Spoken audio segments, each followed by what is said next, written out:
बच्चों, आज हम गुलाब इस उन्वान पर कुछ जुमले पढ़ेंगे और लिखेंगे। तो चलिए शुरू करते हैं। गुलाब फूलों का राजा है। रिपीट करेंगे, गुलाब फूलों का राजा है। गुलाब का फूल बहुत खूबसूरत होता है।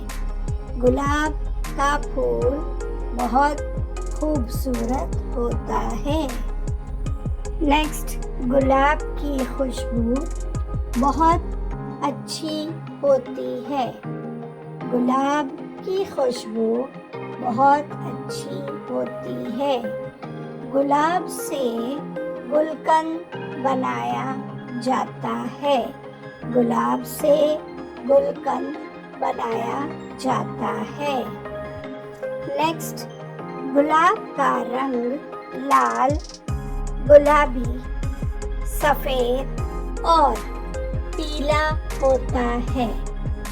गुलाब से गजरा और सेहरा बनाया जाता है।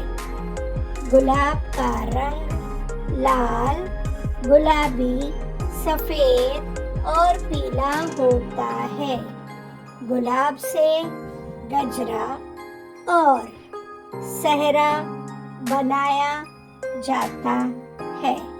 तो प्यारे बच्चों, इन जुमलों को आपको याद कर लेना है और लिखने की भी मशक करनी है। प्यारे बच्चों, इसी तरह पढ़ते रहिए, लिखते रहिए, खूब मशक कीजिए और आगे बढ़ते रहिए। अल्लाह हाफिज़।